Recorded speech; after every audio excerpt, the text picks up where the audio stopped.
So when I say the word market structure, what comes to mind in terms of what I'm defining with perfect competition, monopoly, monopolistic competition, and now oligopoly? When I say market structure, what's some of the important things that should be jumping to mind? Number of firms, yes, good. So that's one of our characteristics that we define. Good. What was the other thing? Barriers to entry or free entry exit, right? So the ability of firms to be able to compete in the market, free entry and exit, or are there barriers to entry? And then finally, the product, the type of product. Is there a bunch of close substitutes or not? So perfect competition puts identical products, so it really pushes our mind to thinking we've got identical products we're selling. You know, what type of position does that leave us in? Monopoly, on the other hand, we just have one player in the market. And then these oligopoly and monopolistic competition allows for product differentiation. So the closer the products are to being substitutes with each other, the different set of circumstances there are. The more substitutes there are, the less market power is kind of one of the things that we've hopefully picked up from monopolistic competition. So as we start to get more and more substitutes, the demand curve for McDonald's hamburger when it had a monopoly might have looked like this, right? But as Burger King, Hardee's, Freddy's frozen custard, all these substitutes come in, the elasticity starts to fall, taking away the market, the pricing power of the company, right? The pricing power, the discretion that the company has. In other words, if a company has a lot of substitutes, if there's a lot of substitutes for a good, yes, they have the power to change their hamburger from $1 to $1.50. They have that type of pricing power. They have the ability to charge a different price, but the consequences are more severe when there's lots of substitutes. Bye-bye McDonald's, boom, boom, boom, I'm going across the street to Burger King, I'm going across the street to Freddy's, I'm going over to Hardee's, right? So the greater the elasticity of demand, the less pricing power there really is. There might be a perceived power, but the structure of the market is going to squeeze out any obnoxious price or obnoxious profits through free entry and exit and competition. Okay, so oligopoly.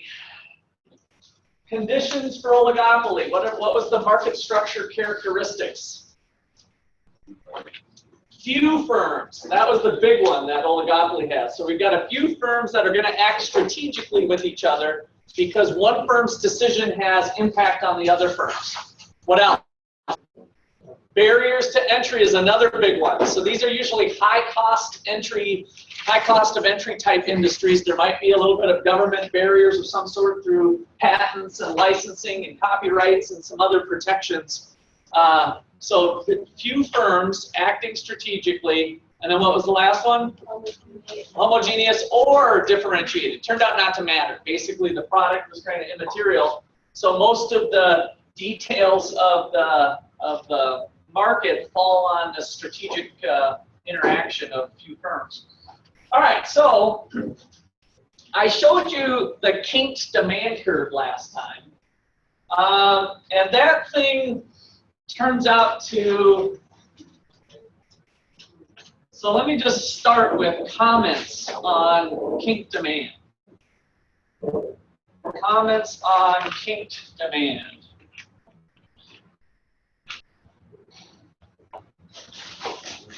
So my first comment is, it kind of sucks as an economic model.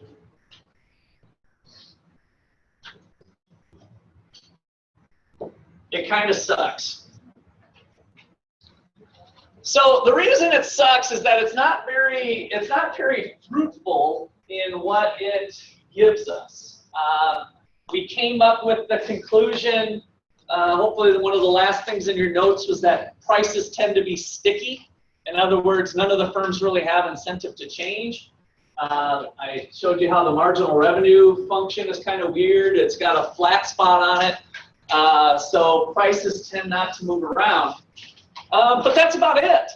That's about all it gives us is kind of that conclusion, and it's not really, it doesn't give us, well, why do we end that way? How do we end that way? So the more modern way of modeling game, or of modeling oligopoly, is through game theory. So game theory, this is the modern way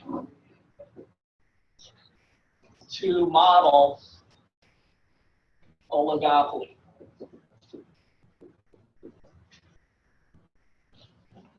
And when we say modern, it may seem ancient to you guys, but modern means the last 40 years. In the field of economics, probably the last 40 years means modern. Okay, so I've always kind of hated the name game theory, because for me, the first thing that came to mind was like Monopoly or dominoes or chess or something, right? Like how the game theory, we're going to have a theory on how to play games. And there are some analogies to that, because in those types of games, we usually just have a few players, right? So if you're playing chess, it's head-to-head, right? And if you're playing Monopoly, maybe you have 4 players or 5 players, right? So there are some elements to that. If you're playing poker is another good one. If you're playing Texas Hold'em, you might have at most 10 people around the table. And so we do have some of those components of games. But I think a little more powerful name would be the theory of strategic interaction. So my nickname, or more powerful sounding name, would be the theory of strategic interaction.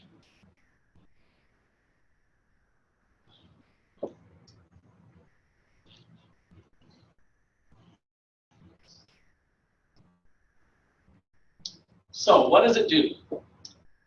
This game theory models choices of agents. Now, agents is kind of a nerdy econ way of saying people or businesses or government. Turns out it could be a number of different people, so it's kind of a general way. So I don't want you to be thinking this like secret agent man, FBI or something. But so agents can be individuals,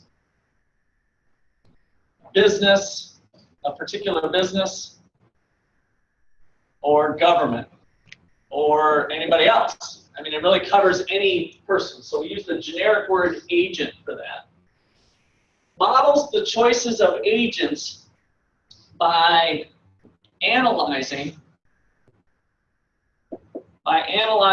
moves and counter moves.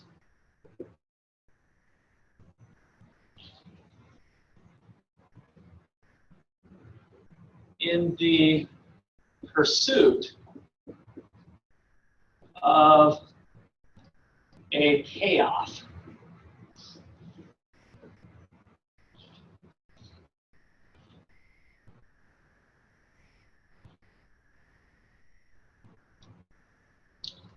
So I mentioned chess. I'm not really much of a chess player, but what's the payoff, so to speak, or what's the objective of chess? Ultimately, how do you win the game? Capture the king, right? So all of the stuff you do before that is in an effort to stage the game so that you capture the king and win the game. So we've got this choices along the way that are going to be interdependent among the agents. What I move might have an impact on what you can do. And so we've got this interaction of people taking turns, and all in the pursuit of a payoff. So that payoff might be utility, happiness. That payoff might be profit.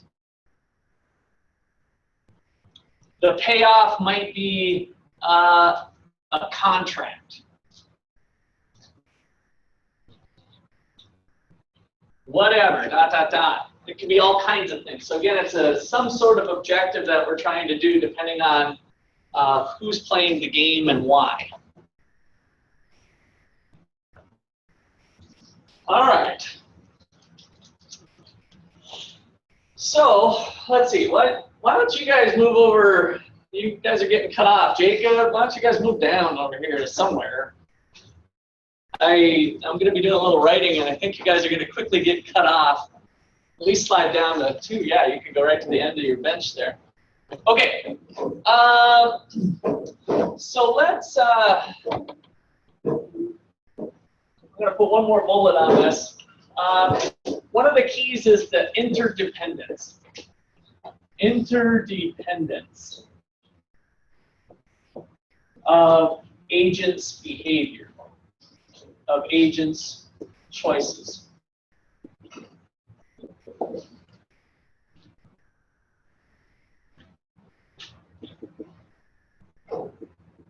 One choice creates a consequence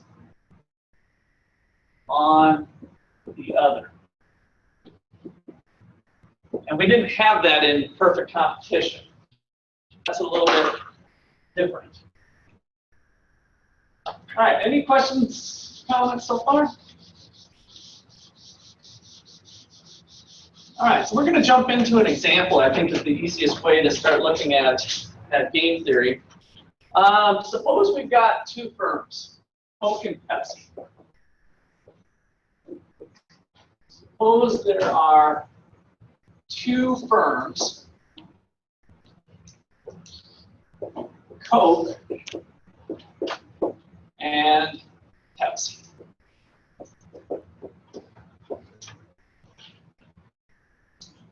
Each deciding on a advertising budget. Each deciding on an advertising budget of high or low.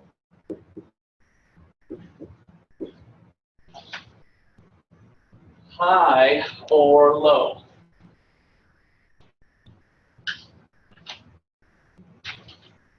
So profits are shown in the payoff matrix.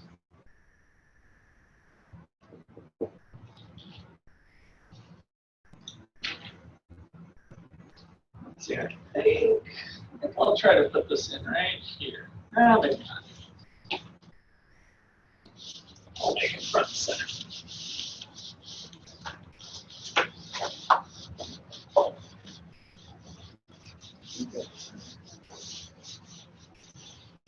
All right, so we're going to make a little 4-square deal.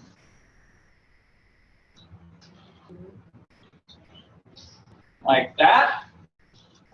And off to the left, we're going to have Pepsi.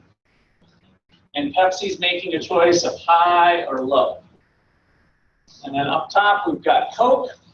And Coke has a choice of a high or low advertising budget. If Pepsi chooses a high budget, spending a lot of money on advertising, and Coke does too, Coke makes $20 million, and Pepsi makes $20 million, and Coke makes $20 million. We don't have to put these parentheses in here. If they both cheap out and don't spend a lot of money on advertising, then Pepsi makes $50 million and Coke makes $50 million.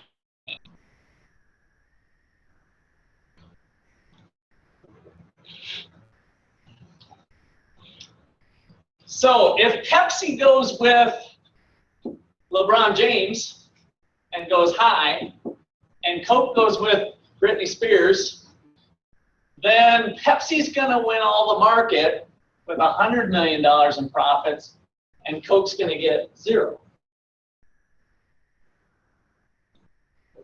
Meanwhile, if Pepsi goes with Britney and Coke goes with LeBron James, Just the opposite's going to happen.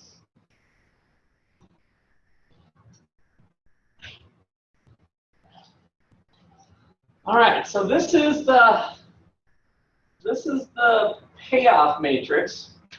So just so that we've got all the pieces of the puzzle down before we start to use it, we've got the agents are identified here, right? Those are our agents.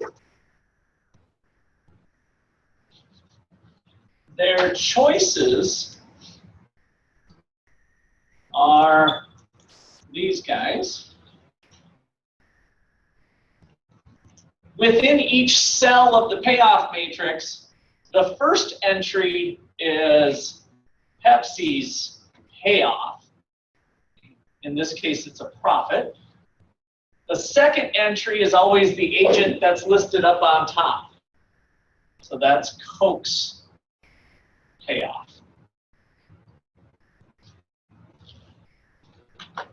And this whole thing is called the payoff matrix.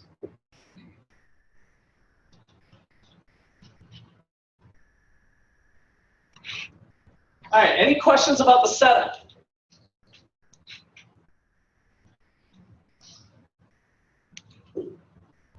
Good. Where do we end up? Who does what? What's the final outcome of this game, do you think? What would be the spot where we end up? Both going to go high. Okay, why is that?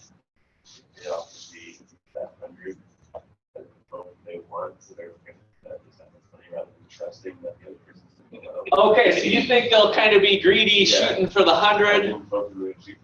Okay. All right, anybody else?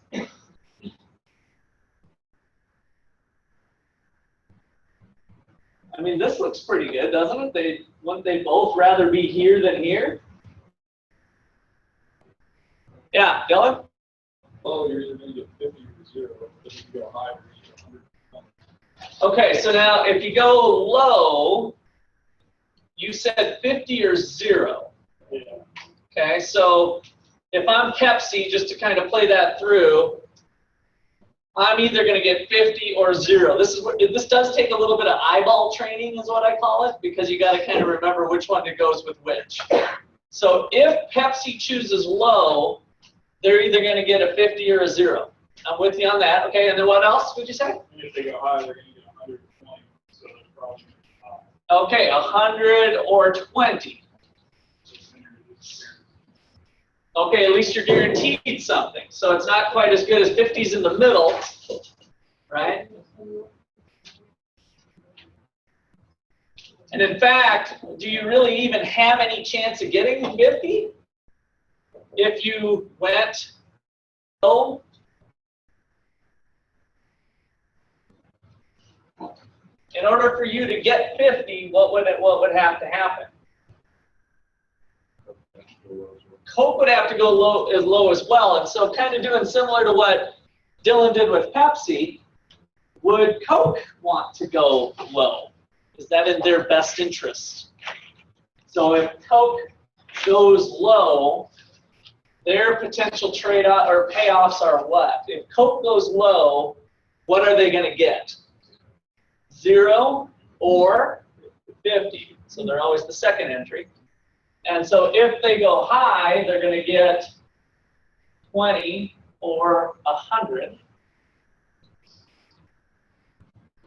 So do they have any incentive to go low? Not really. So with this game, another way to kind of turn it a little bit is to say, if Pepsi goes high, I've got my Coke hat on, right? I'm Coca-Cola executive. If Pepsi goes high, what is my best response? Going high, right? If I'm Coke, because 20 is greater than 0. If by chance Pepsi went low, what's my best response? High. So no matter what Pepsi does, I'm better off doing high, right? Okay, so that is one way to kind of go about solving these types of problems, is to think high. And for that matter, if I now have my Pepsi-Cola hat on, if Coke goes high, what's my best response? If I'm Pepsi now, if Coke goes high, what's my best response? High, because 20, Pepsi's the first entry, 20 is greater than 0. If Coke happens to go low, what's my best response? High, because 100 is greater than 50. So both Coke and Pepsi have what we call a dominant strategy of choosing high. It's a strategy, it's a choice combination that makes them better off no matter what the other company does. And so this is our likely spot we're going to end up with. Okay, now I say likely spot because similar to our market structure, it might depend on the rules of the game. The rules of the game. Does everybody see that this is still better? Is it possible that we could ever get there? Can you dream up any sort of situation where these two companies would end up at 50-50? What's that? They compromise. Okay, so in order to compromise, what are they doing? And just to put a little more meat on the bones there. They both agree to go low, so they cooperate with each other, right? So they kind of compromise, cooperate. I promise to do this. Maybe we enter into some sort of contract, right? So through cooperative behavior, we might end up at this solution. So one of the things that we have to pay special attention to are the rules of the game. And first considerations is whether cooperation is allowed. So is this a cooperative or non-cooperative game? Cooperative or non-cooperative? So cooperative means they can work together. Can work together. You guys know about that one, right? Non-cooperative, they can't make those arrangements, right? This is more competition. Is it a head-to-head game? Cooperative or non-cooperative? All right. Any other rules of the game that you can think of that might be important in determining whether we go here or there or somewhere else? The companies have access to the person's choice before. Okay, good. Yeah, so the amount of knowledge that each person has, right? So does Coke get to learn what Pepsi does first and then gets to go? That could make a difference in some cases, right? So what we call that is whether this is a simultaneous or sequential game. Is this a simultaneous or sequential?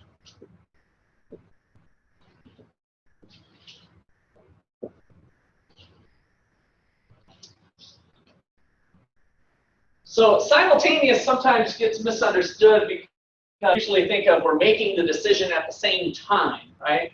But in this case, it doesn't mean that. It just means that you're making your decision without knowledge of the other person's decision, right? The element of time doesn't really matter. If we technically all made our decision at 11:30 on Monday, or if Pepsi made their decision on 11:30 Monday and Coke made their decision 11:30 on Tuesday, but Coke didn't know what the other one did, it still wouldn't matter. It's like they're choosing it at the same time, right? So it comes down to the amount of knowledge that's available to each one. So in a simultaneous game,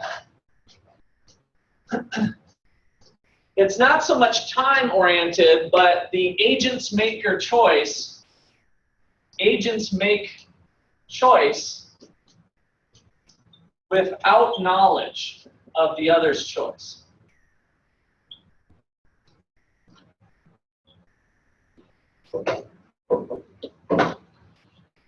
Agents make choice without knowledge of the other's choice is what makes it a simultaneous game.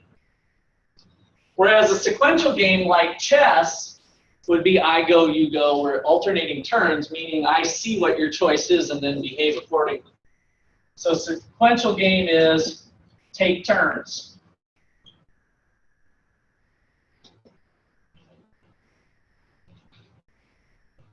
Take turns and then I see what you've done. A sequential game.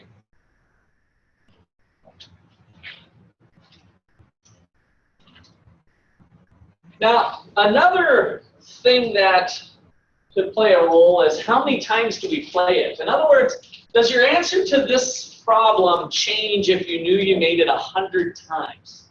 We're going to play this game 100 times, not just one. So we're not going to just play it one time, we're going to play it 100 times. Would that potentially change the outcome of the game on how you play? What are your thoughts there? We're going to play it 100 times. Maybe we'll still play it simultaneous games so that each round we play it without the other's knowledge, right? So we're not going to play a sequential game, but maybe a simultaneous repeated game of 100 times. You probably keep statistics on previous answers, so you could make estimations what they're probably going to do the next time. Okay, good. Yeah, so you definitely would have the recorded information on what they did previously. So is that going to change how you play the game? Yeah, why?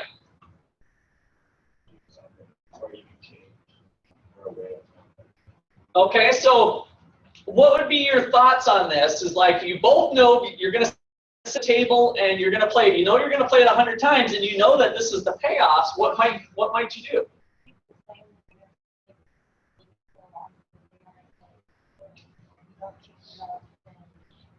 Okay, so you want to play a strategy of maybe changing up.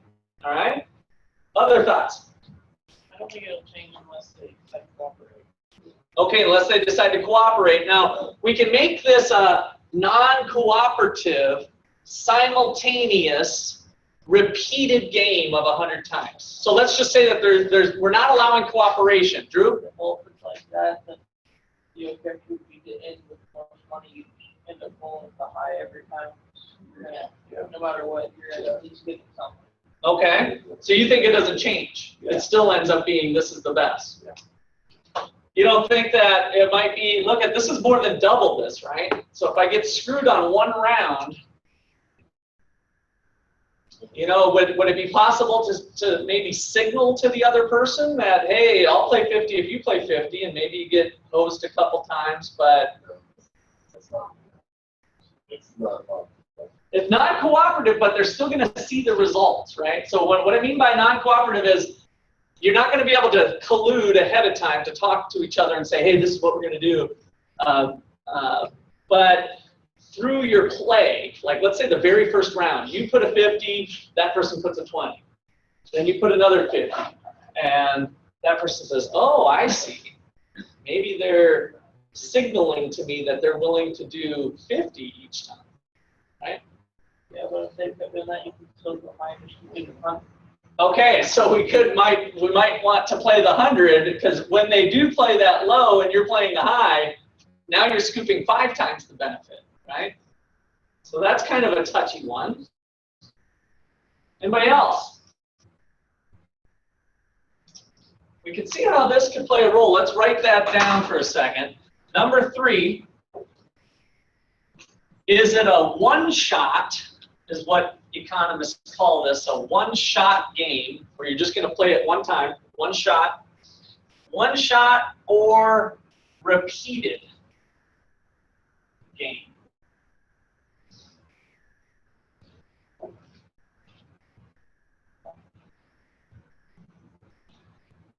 So, for example, the one we're working through here, is play 100 times.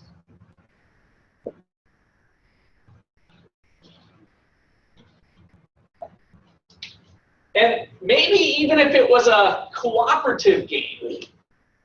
So let me flip it on you and make it a cooperative game, played 100 times. You set up a deal ahead of time. Is it good to go with the low strategy? What might they be thinking even if it was a cooperative game?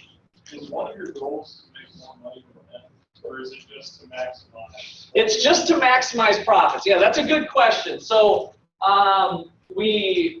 sometimes our human bias tends to think of me relative to you, but that's not what this game's about.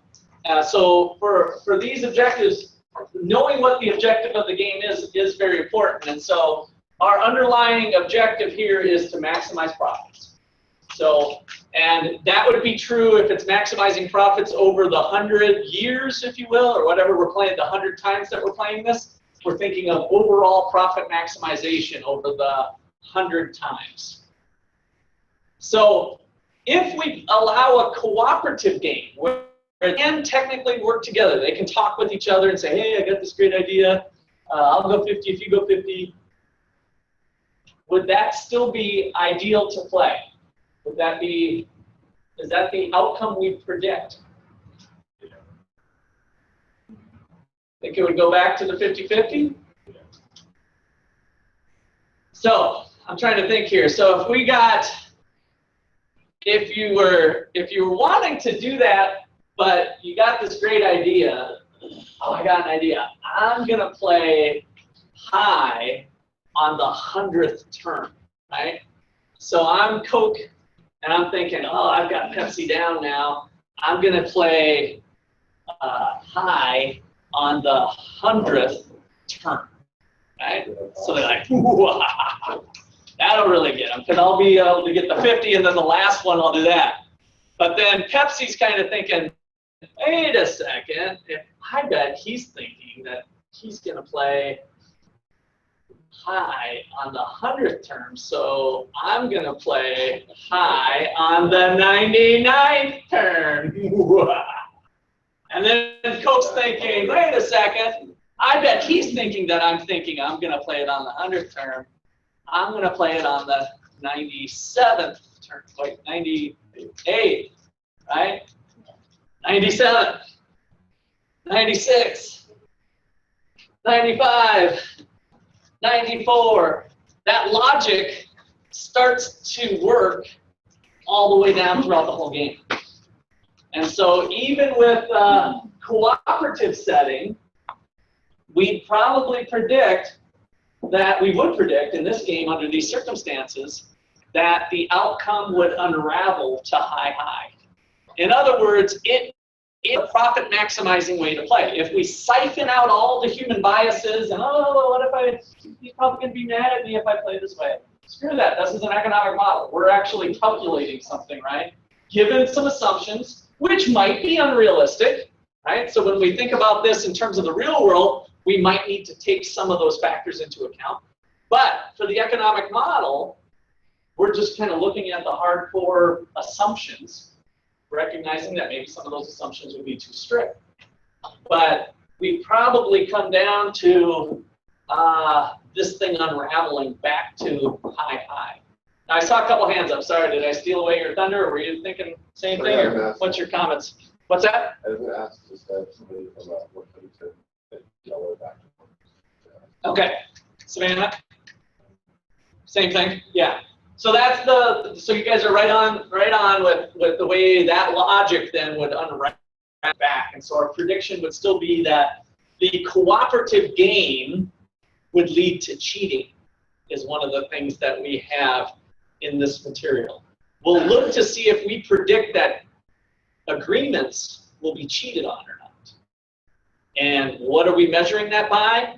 People, agents following their own self-interest, right? That will potentially be a problem that might cause the solution to unravel.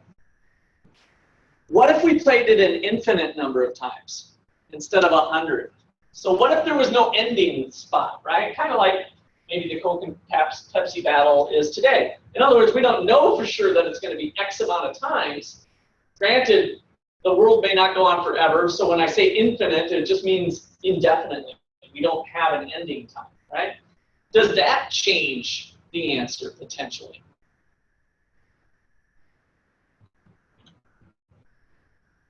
So now we don't have any ending time. What's that? We might be able to stay at 50-50, or there might be some logic to playing that a little bit, because there's no way to calculate the benefit in terms of the way we did before. I'm going to screw you over on the 100th time, 99th time. And so the logic is different when we're playing it indefinitely. So there might be some benefits to dabbling a little bit the way we did. So play 100 times, that's called a finite repeated game. A finite repeated game. We can also do an infinite game. An infinite repeated game means that you play with no specified ending date.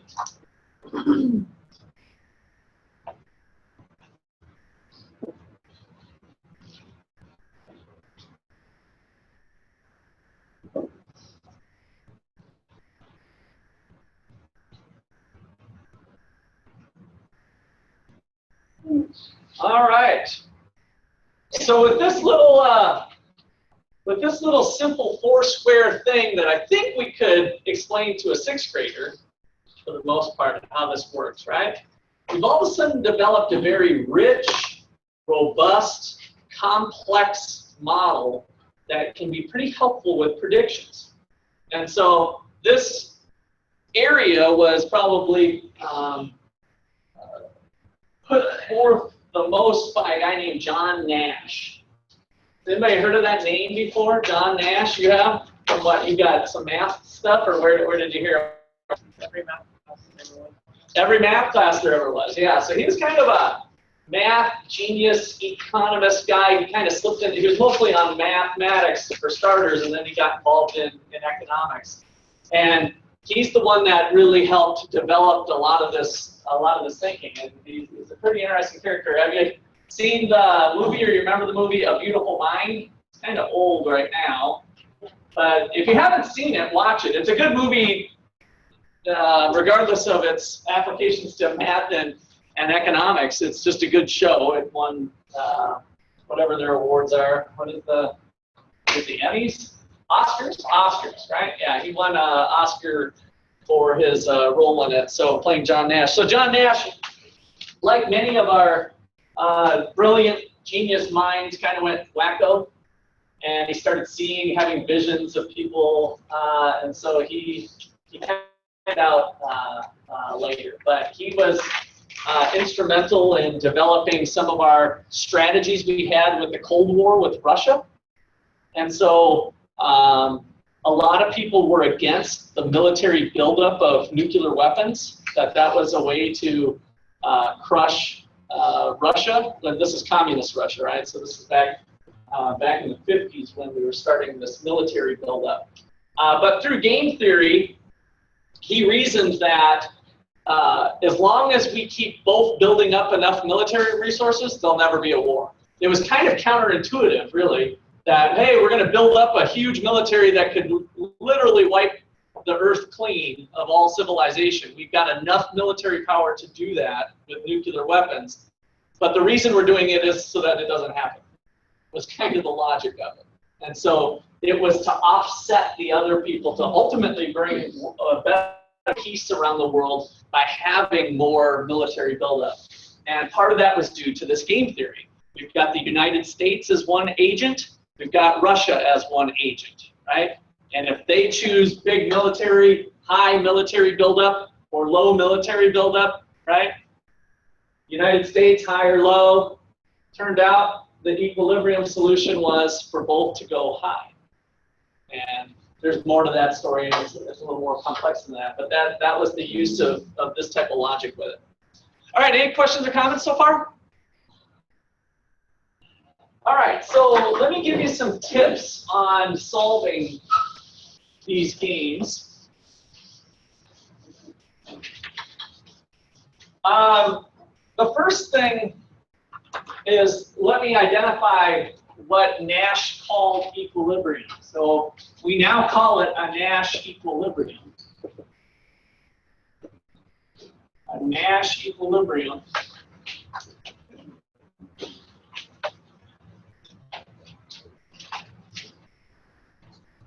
So it's where we believe the game ultimately goes. And it is a choice combination. A choice combination such that neither agent has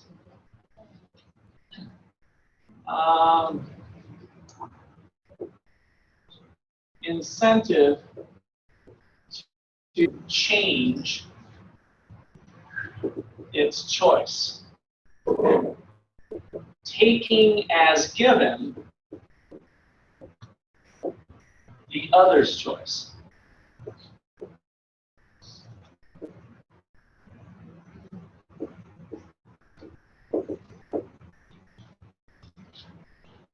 A choice combination such that neither agent has incentive to change its choice, taking as given the other's choice. There's a lot of choices in there.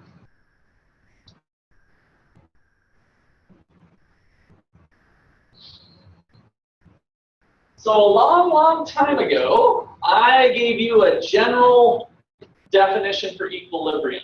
Anybody remember what that one was? It was when we were talking about equilibrium price and equilibrium quantity, but I gave you a real general definition of equilibrium. Look back in your notes. No tendency for change. Good. So a situation where there's no tendency for change. In other words, it's kind of stable, right? So that's what Nash was getting at here. That's where his equilibrium came from, is to say nobody wants to change their mind. And so this solution that you guys picked here of 2020, to check whether it's a Nash equilibrium, we simply ask ourselves, given that we're here, would Pepsi like to change? No, because 20 is greater than 0, right? If Pepsi changes, they change from low to high. So if Pepsi had an opportunity to change, taking as given that Coke has gone high, that's the other part of it that's sometimes hard to relate to. So taking as given that Coke is going high, would Pepsi like to change? No. Would Coke like to change? Taking as given that Pepsi's going high, would Coke like to change? No. Because 20, remember the century is Coke, 20 is greater than 0. So neither agent wishes to change their answer, taking as given what the other one's picked. And so we usually put a little N up in the upper right-hand corner saying that this solution is a Nash equilibrium. It meets the condition that John Nash put forward here. Neither agent wants to change their answer. Okay, questions on that? Yes? They won't want to change either. Okay, let's work through that. So is 50-50, which we can all see is a better, almost kind of more fair, or whatever, if we start getting into the words fairness, which we don't necessarily care about in this application. Each agent's looking to maximize profits, but in some ways, they are maximizing profits if they could get here as opposed to here, right? Each one is 30 million higher than over here. So that's a desirable outcome for both. So would Pepsi like to change their answer, taking as given that Coke is going low? Would Pepsi like to change? Yes. I hear some yeses, I hear some no's. So what's the right thing we're looking at? Would Pepsi like to change? I heard a yes. Drew, why? Because they've changed to high, they can get 170. Yeah, this is where the eyeball training needs. Some of you were drifting this way, weren't you? Yeah. So try to, when you look at this, take it as taking as given Coke's going low. What would Pepsi rather do? What would they have?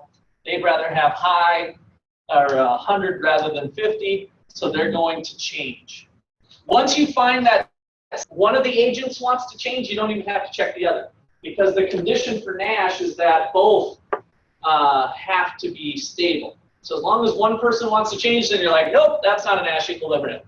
Then it's usually like, if I would have started here, then you might want to move over to this one and say, would Coke like to change their answer?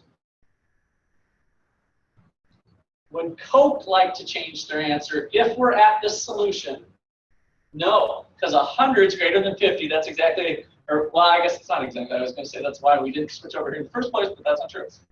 So 100 is greater than 50. So Coke is cool with this one. They like it, right? Would Pepsi like to change their answer? Yes, because 20 is greater than 0. So it's not a Nash equilibrium. So we're always checking both agents. But if you find one person wants to switch, then just move on to the next one. And then that's where we get to the Nash equilibrium here. Okay, any other questions or comments on that?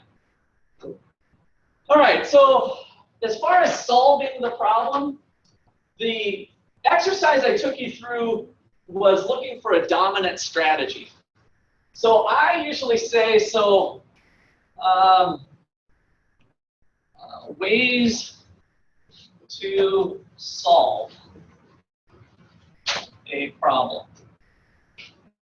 I usually look for this first. Number one is check for a dominant strategy. A dominant strategy is a choice that leaves an agent better off. A choice that leaves the agent better off no matter what the other chooses.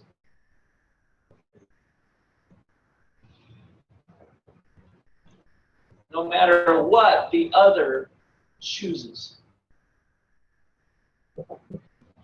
A choice that leaves an agent better off no matter what the other chooses.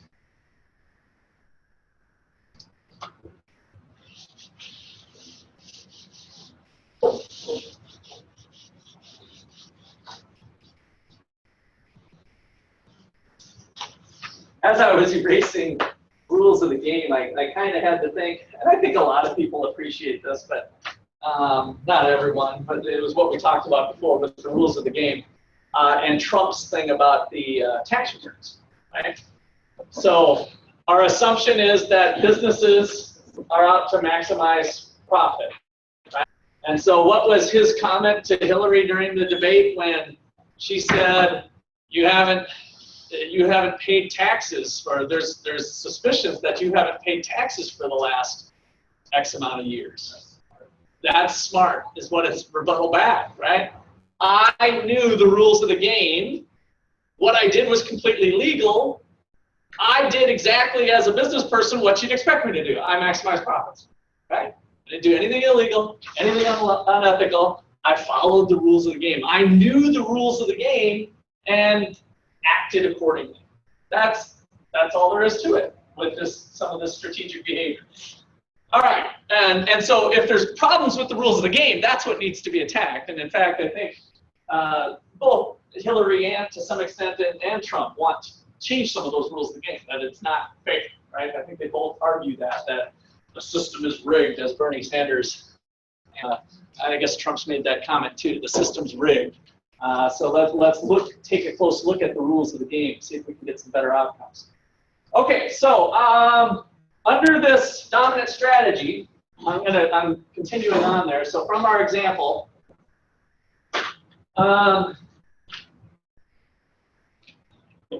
if Coke chooses high, then Pepsi should choose. I'm kind of using shorthand notation here where this is the choose if Coke chooses high and you're wearing Pepsi hat, if Coke chooses high, then Pepsi should choose high, right? So if Coke chooses high, Pepsi should choose high because 20 is greater than 0. This is back to the eyeball training. 20 is greater than 0, so Pepsi should choose high. If Coke chooses low, then Pepsi should choose high still, right? So now if Coke goes low, what should Pepsi do? 100 is greater than 50, so Pepsi should choose high still. So now we figured out a dominant strategy because the choice is the same no matter what the other agent does. So therefore, Pepsi has dominant strategy of high. High is Pepsi's dominant strategy.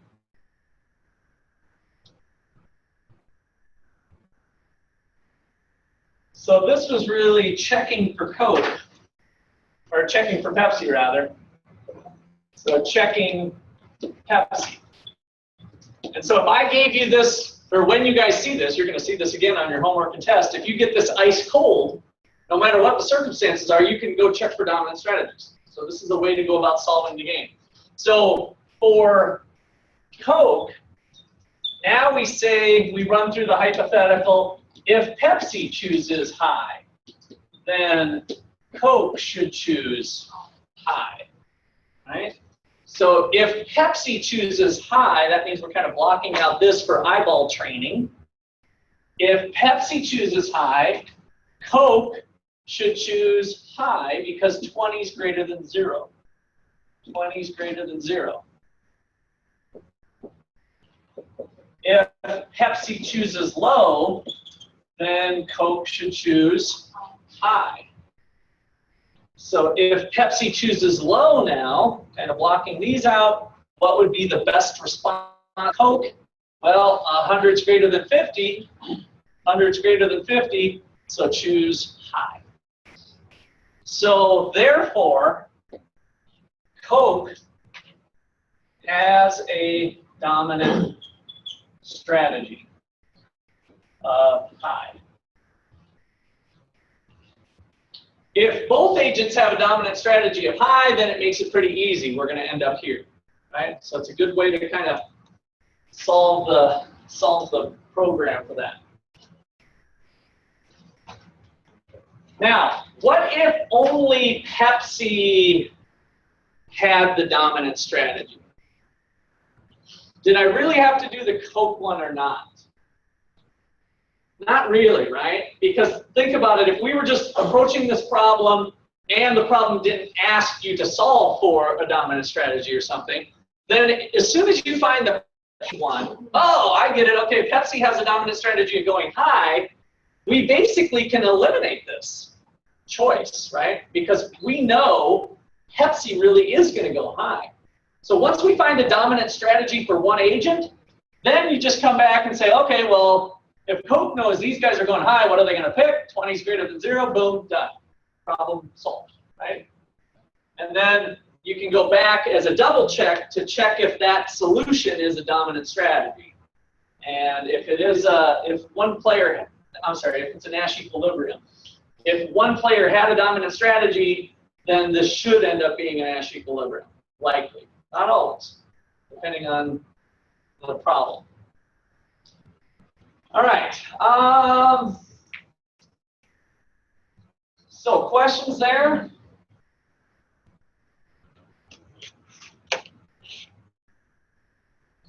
Right. I think I'm going to add on number 2 because you can just look for Nash equilibriums too. So I said these were ways to solve a problem. You could also just start looking for Nash equilibrium. Look for Nash equilibrium. So don't do the dominant strategy thing. You can just start looking for Nash equilibrium. You can arbitrarily pick any of these solutions and say, 50-50 looks good. That looks like a good solution to start off with. Let's start there. Would Pepsi like to change their answer? Yes. Boom. It's not a Nash equilibrium. Now start here. Would Pepsi like to change? No, because that's how I got there in the first place. Would Coke like to change? Yes. 20 is greater than 0. Boom. Come here. Would Pepsi like to change their answer? No. Would Coke like to change their answer? No. Boom. We got a Nash equilibrium. Done. I didn't even do the non-energy thing with that, right? So that's another way to approach the problem, is to just start looking for Nash equilibrium, applying this logic right here of checking whether either agent would like to change, taking as given the others. All right. Well, let's do another one. Since most of you haven't seen the movie, I think I'll skip this little example, although it's kind of interesting. Who said they've seen the movie? I won't totally. Oh, more people have seen it. Okay. So do you remember the bar room scene where he's in the bar, and it's actually when he has his aha moment of this. What are they doing in the bar room? Do you remember? Trying to talk to them. All right, trying to get the ladies, right? So they're trying to pick up some women, and he they're looking at the ladies that just came in, and all of a sudden John Nash says, "Oh, that's it," and then he basically rushed out of there and didn't do what he was thinking. But what was it that he explained to his buddies? Everybody remember? That's a detail I don't expect you to remember, but I want to explain it in this context. If they all pick any girl other than popular, they all have. Right. So one of the ladies was kind of the real attractive one that everybody would go for, let's say, right? That they all agreed was kind of the best looking one. And so he said, if we all go for her, the other ones are going to be ticked off, and we're all going to leave empty-handed. Nobody's going to get a lady. But do you remember what the strategy was that he said that changed it? If we all go for the other lady, they'll be happy and we'll all win. And so what it was this. It was Nash turning over 200 years worth of economics that said competition was the way that we got solutions. And so why his stuff was so powerful and why he won a Nobel Prize. By the way, the Nobel Prize in economics is coming up next week. If you guys are watching that, I'll keep you informed next week as that goes. But Nash won the Nobel Prize in the 90s at some point, 96 maybe or 93. But that was overturning a lot of stuff because it was always focused on competition. That's kind of what I've done in this classroom so far, right? That we get good results from competition. But in this case, he said, if we're all competing with each other, we get the worst outcome. But if we work together and cooperate, we can all get a better outcome rather than nothing. And so that was Nash's top moment. I don't know how much of it was Hollywood and how much of it was for real. But that was his aha moment with thinking about this stuff and how you could be more strategic and lead to better outcomes through cooperation, and at least having cooperation as a possibility. All right. So let's see.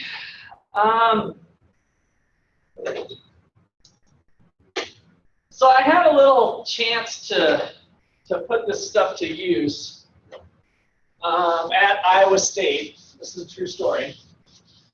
I was giving a final exam, and I had a class of probably 200 to 250 students. And so I had teaching assistants, usually 2 to 3 of them, that would help proctor the exam to be there for me as well. And so I had this German teaching assistant that was very astute. And he noticed during the exam that there seemed to be some cheating going on, right? That there was some straying eyeballs looking at a paper. So it was a guy and a gal, and the guy came and turned his test in, and then he left the room. And then my teaching assistant went over there and just kind of set it aside. And then about 20 minutes later, the gal came down and turned her paper And so then he went and grabbed that paper and set it aside. And so he reported this to me afterwards and showed me the two tests.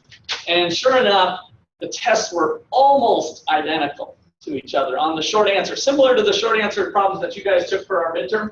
It was that kind of thing.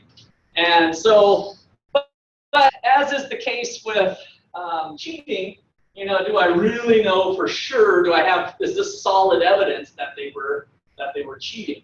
You know, just because some of the stuff was pretty close, but maybe not perfect, right? But then some of the multiple choice problems, there was a combination at that time. And so I decided to do a little game theory. And so what I did is I got their phone numbers and called up the guy first. And so I get him on the phone and I say, hey, listen, looked like there was a little trouble with the test. This was finals week, by the way, so I waited till after finals ended. So I called him at like 11 o'clock. I think the last final was Friday morning at some point. So I call him up and I say, hey, looks like there was maybe some cheating going on, and I want to tell you that I take this pretty seriously, but I also appreciate honesty. And so if you admit that there was some cheating going on here and confess, I'll let you off with just an F for this test, which will bring your overall grade but won't kill your grade. Turned out he was getting an A. But if you deny it and then the other person confesses, then I'm going to give you an F for the course and turn this over to administration. So that's kind of what I laid on the line to him. And so his first words were, I didn't do it. And I'm like, well, what about the person next to you? I don't know who she is. And I said, well, are you sure these are the choices I'm giving you? And he's like, well, I'm not going to confess to something I didn't do. And I'm like, okay, I'll get back to you with what I decide. So then I hang up the phone and I call up the girl and I basically lay it on the line to her and give her the same set of terms. And she said, I didn't do it. And I'm like, okay, are you sure? Because, you know, it's going to end up being an F, for you, and then you're also, this other person is going to get, turned over to administration and possibly, miss some school and whatnot. And then I heard it crack. I'm like, I cracked her. I got it. I cracked the code, and so I got her to confess to it. So going into it, I didn't know if they were best friends, if they were boyfriend, girlfriend, if they were complete strangers. So she broke down and she said, I don't know who he is, and that's never met him before, and he's completely innocent, don't do anything to him, and it was all my fault, and blah blah blah. So I got the confession, and so then of course I had to deal with him. So let's look at what I pitched to them in terms of the game theory here. So we've got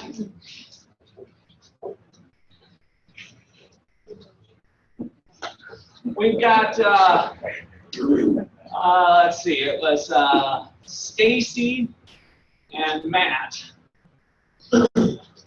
and their two choices was to confess or deny. Confess or deny. And so if they denied, they would potentially be let off, because I didn't, like I said, with cheating, you don't always have perfect evidence. They both would have got their B's and got kind of the easy way off. If they both confessed, then they would have to live with the grades that they got. If they deny, but Matt confesses, so Stacy denies, but Matt confesses, Matt gets to keep his A. Stacy goes up the river. if Matt denied, Stacy confessed, just the opposite.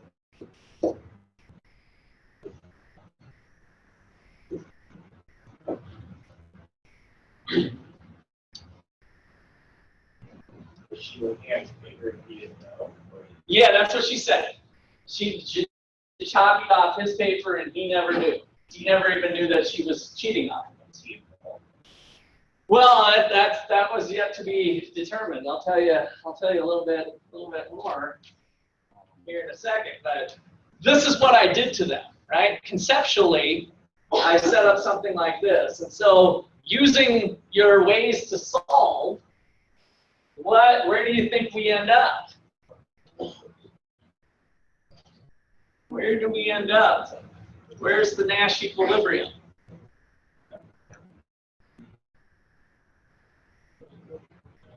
Isn't it deny? Deny. So they both get B's?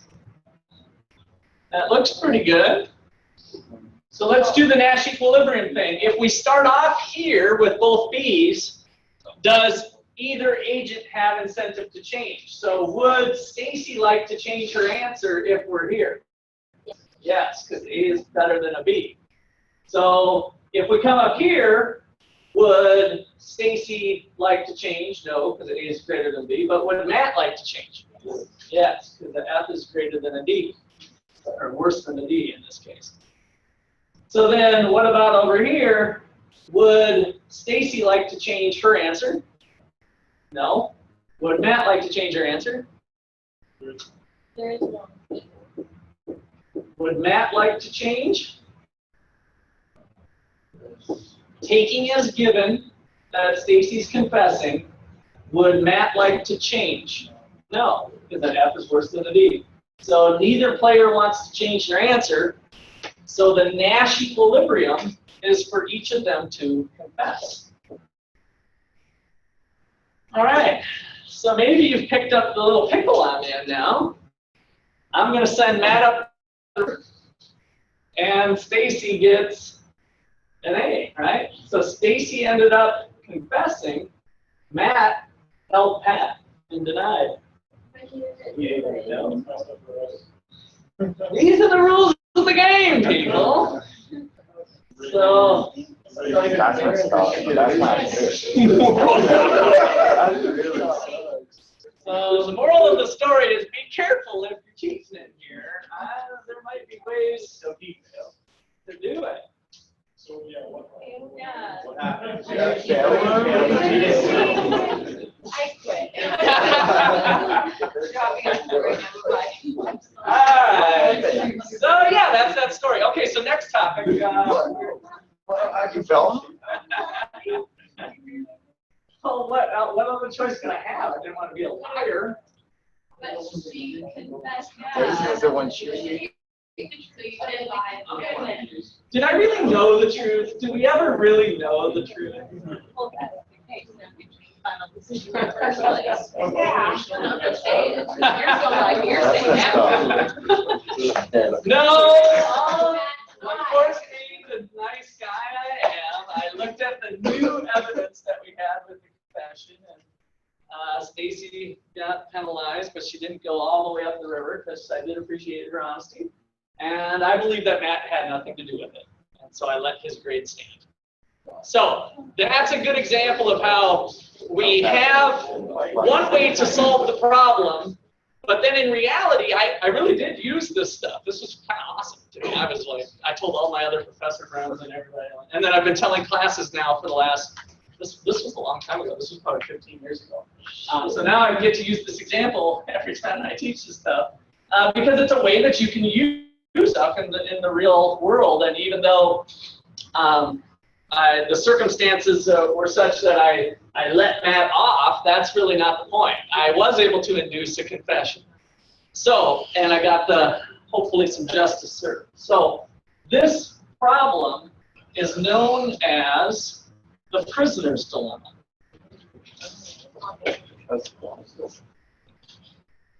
How many of you have done this in some other classes now that I've called it the prisoner's dilemma? I didn't want to tell you it right away, but you might have even done it in some high school or sociology or different classes. So the prisoner's dilemma.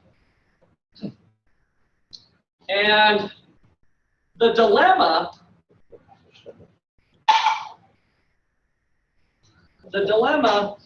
is that the prisoners, the agents playing the prisoner's dilemma game, that the agents are better off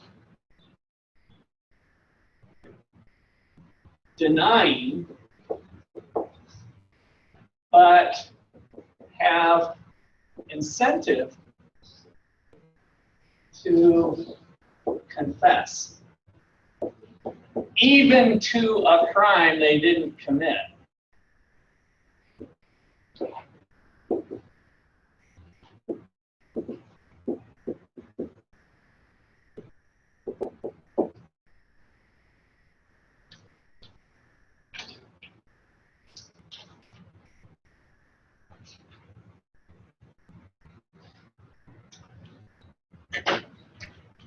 So note,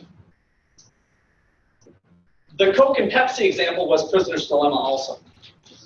So the Coke Pepsi example was this way too.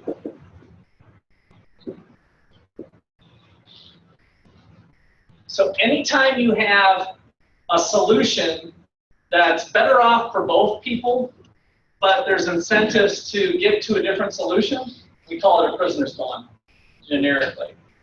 And where have you heard of maybe this being done in the real world, other than my classroom? How it really fits the prisoner, perhaps. Giving one more time. Okay, give them more time. More jail time, right? So the jail time in the real world, police do it this. Hopefully you guys haven't been arrested, but if you were arrested and there was a tandem of two people, what do they do first of all when you first get arrested? Separate them, right? And then they try to make the other one go down the river. Hey, well, we're going to take it easy on you if you just confess to the crime, right? So giving a lighter sentence or probation or whatever. So the prisoner's dilemma is a common tactic used with police.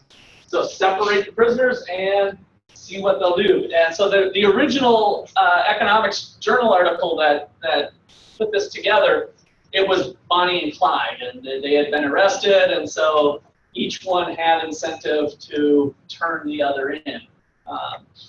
And so whether they end up getting to the solution value might be dependent upon how well they know each other, right? So if they've been lifelong criminals together or brother and sister and they know each other well, they might know that, hey, I know that he wouldn't sell me out and I won't do the same, so they end up at this outcome. But it all comes down to how well are they operating with each other, right? What is that trust factor? So it might not work every time. And that's where I was able to do it with the classroom thing because I didn't know how well they knew each other. And so to set it up that way worked pretty well. Okay, questions on that one? All right, let's do another one since we're having so much fun. So another example. Two young lovers are deciding whether to go to the fights or the ballet. All right, so it's date night, right? So we got this Saturday's coming up, and it turns out UFC 175, and it's the greatest matchup in UFC history, and it happens to be going on in Kansas City, kind of a one-time only type of deal, right? And then at the same time, at the other event place, we've got the Russian ballet with the most famous dancer in the world is there as well. So we got two kind of one-time events, and we're trying to decide where to go. So let's look at the payoff matrix. We've got Pat and Chris, and the choice is the ballet or the fights. The ballet or the fights. And these two have just been, you know, going out for a little while. They're madly in love with each other. And so in general, they get more benefit by being together rather than separated, right? So if we go to the ballet, Pat gets 2 units of happiness, Chris gets 3. If we go to the fights together, Pat gets 3 units of happiness, Chris gets 2. If we go to the fight, or if Pat goes to the fights and Chris goes to the ballet, they go their separate ways. 1 unit of satisfaction each, 1 unit of utility.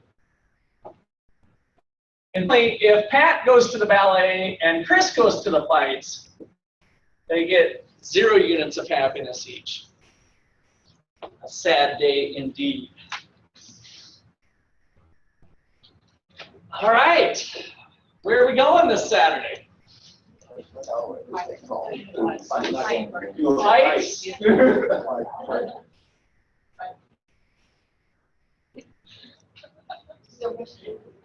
Don't question it. We don't need economics for this one. We automatically are going to the fights.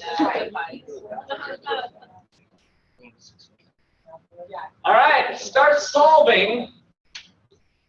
Do we have a dominant strategy? Why don't you check for a dominant strategy for each person? Is there a choice that leaves one person better off no matter what the other chooses? Is there a dominant strategy?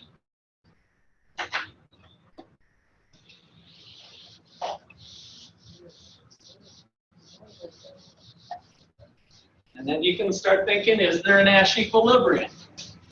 Let's start with, is there a dominant strategy? That's usually what I start looking for. Train those eyeballs. Make sure you're being careful about which payoff goes with which person.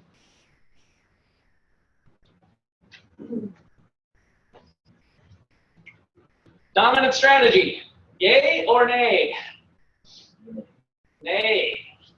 So no dominant strategy. So if Chris chooses the ballet, Pat should choose. If Chris chooses the ballet, so that's our dominant strategy test. If Chris chooses the ballet, Pat should choose ballet, because 2 is greater than 1. So if Chris goes ballet, we're kind of eliminating this one, Pat should choose ballet. If Chris chooses the fights, Pat should choose the fights, because 3 is greater than 0. Okay? So if Chris chooses the ballet, Pat should choose the ballet.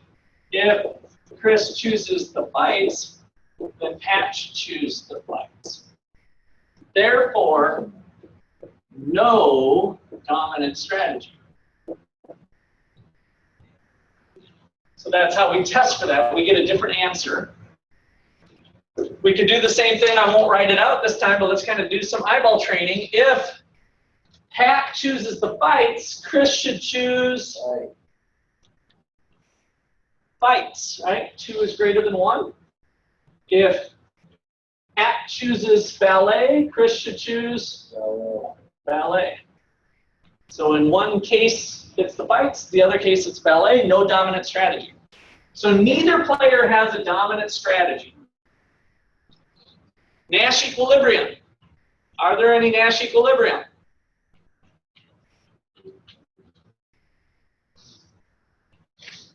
Are there any Nash equilibrium? No. So let's see. Let me note, no dominant strategy for, just so you guys have it in your notes, for Chris either. Let you guys test that. So Nash Equilibrium, which one did you find? Can there be two? Well, let's test it out. So ballet, ballet. So ballet. So with ballet, ballet, would Pat like to change? No. Would Chris like to change? No. Boom. Nash Equilibrium. Right? Fight, fight. Would Pat like to change? No. 3 is greater than 0. Would Chris like to change? No. No. 2 is greater than 1. Nash Equilibrium. Ooh, interesting. So normally in this class we've been having supply equals demand, equilibrium quantity, equilibrium price. Now we've got multiple equilibrium, right? 2 equilibrium in this case. So where are we going? Doesn't matter, does it? Need more information. Need more information. Like what? What would you like to know? Who chose last time? Who chose last time? Okay. Yeah. What else? Right. Price. Price is a good one. How mad is So, what's that? How mad is she? I didn't say it. Sound like you're kind of gender biased. This is Pat and Chris, 2 guys. There's no she up there. Oh, gotcha on that one, huh? Notice how I picked androgynous names, Pat and Chris? I didn't want you guys thinking you're one away. How many people had Pat as the guy? I usually try to figure that out. You're trying to figure that out. You were trying to figure it out, so you came up with that? All right, so we might have a young gay couple here. So it could be girls. That's why I picked Pat and Chris. We have a young couple, madly in love with each other. Back to the same story. 2 equilibrium. Where are we going? So I'm trying to take off where the guy wants to go, where the girl wants to go. Okay, I wanted to come back to the prices. So what about prices? So prices. Question mark. That's an excellent point, Ashley. Nice. And so let's just say that these are marginal utilities per dollar. So the payoffs are marginal utilities per dollar. In other words, I'm taking the price off the table, right? If these are marginal utilities per dollar, we factored that in. But that would be good if it was if they weren't there and the UFC fight was twice as much as the ballet or vice versa, then we'd have to do some adjustments to these happiness numbers, right? Because it's per dollar that counts. So how much bang for our buck? So let's say that we're taking that off the table. There's always one that's more timid than the other, regardless of gender. So the dominant one, they might not have a dominant strategy, but we have a dominant partner, and whatever that person says goes. How about some side payments? Maybe there could be some side payments of some sort. That's an interesting way to look at these problems. Is there potentially some services or amounts of money that could somehow change things? You know, obviously, if it's a repeated game, I kind of tried to take that off the table with it being a one event, right? So we've got a one shot. Going back to the 3 things that I got, we got a what? Cooperative or non-cooperative? Cooperative game, a one-shot cooperative game, right? We're going to play it once, and there's cooperation allowed. We're stuck here and here. I haven't heard anybody say that there is actually an equilibrium to this, a solution. That nobody's mentioned that you guys would probably do in real life. It's not even. What might you do in this circumstances with your significant other? Watch a movie, stay home. Tell them. I'm taking another option off the table. So I would have to add another layer, by the way, ballet, and then we'd say, which we can do, by the way. Home. Home. And then we analyze the payoffs that way. Now, if home, by the way, was, let's see. I've never done this. I'm going to try. If home was half. I don't even think I needed to do it quite that stringent, but let's forget about these ones. So if home was a half, is staying home a viable option given these payoffs? No. It is a dominated strategy. We don't cover this in this textbook, so I'm not even going to write it down, but it's a dominated strategy, right? So dominant, I don't think this book does this, I could look, but a dominant strategy is, in fact, I do want to look because I will write it down if you guys are required, but they used to not do this, but sometimes with the new editions, they change. So a dominated strategy is one that has other options that are better no matter what, and so you basically take it off the table. Staying home, if it's dominated, doesn't play into our decision process. So 345 is dominant strategy. All right, dominant strategy, no dominated strategy. But very similar to a dominant strategy, it's just one we wouldn't pick, right? And so if you have a game where one's for sure off the table, then you can kind of cross it off. In fact, the one with 2 dominant strategies, those other strategies were dominating, right? We're just eliminating some of the choices. Okay, so we will not write that one down. That was just extra bonus material for you. Nor will you be tested on a dominated strategy. Still haven't figured out where we're going. Here's The fight's only like one I was trying to stage it so that the ballet was too. So both events are lifetime. And it's not a repeated game. And I'm talking about a solution that you guys very well might do. Flip a quarter, that's right. That's one of the equilibrium solutions, is to flip a coin. So if one of the strategies with this is to flip a coin. So that is one of the ways that we can resolve this, is to let Lady Luck determine where we're going. Since we have both Nash equilibriums with equal utility outcomes, then flipping a coin turns out to be one of the answers. All right. So let me write some of that out. I didn't really get. So we have the 2 star-crossed lovers.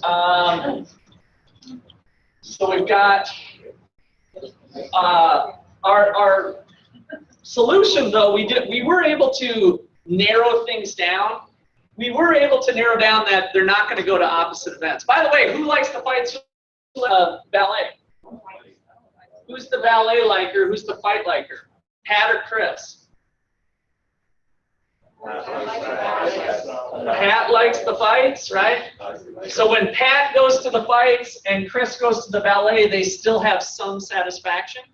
And then we also saw that here with the 3 and the 2, Pat got a little bit more happiness than Chris, and vice versa when they went to the ballet. So we were able to get a little bit of information from this. All right, so there are 2 Nash equilibrium. So that's the first thing that we learned, that we don't always have a single one. The solution could be dependent on other factors not modeled. In other words, we can speculate all day long, but some of the things you guys brought up are useful things to look into. Other factors not modeled. One might be the negotiating skill. One might be side payments. My favorite. Side payments. You know, other external factors of where they went last week, one of you guys said, right? So previous history. All of that stuff we don't have, and therefore, the best we can say, our prediction would be that they're either going to go to the ballet together or go to the fights. So our prediction is go to fights together or go to ballet together. So we've got these two Nash equilibriums. And then the other last solution value is to flip a coin.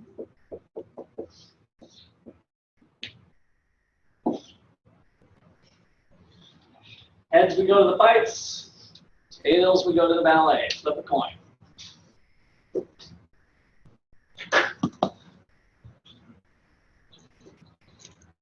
All right, so the name of this game, as you guys maybe figured out, so Ike, I didn't mean to pick on you. You were actually right. Maybe you read this journal article before. It was actually called The Battle of the Sexes.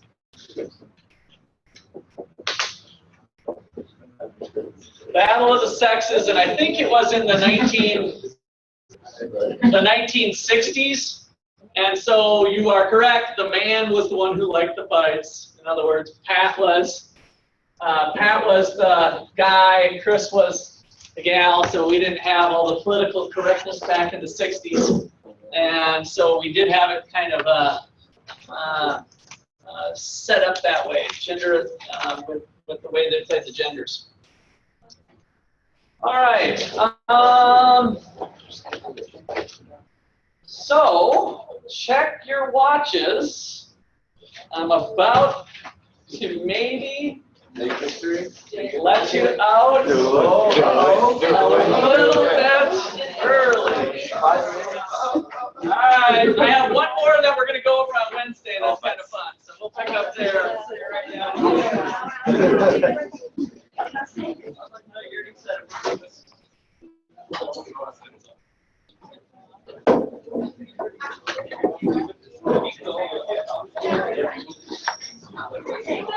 See you later, Auntie.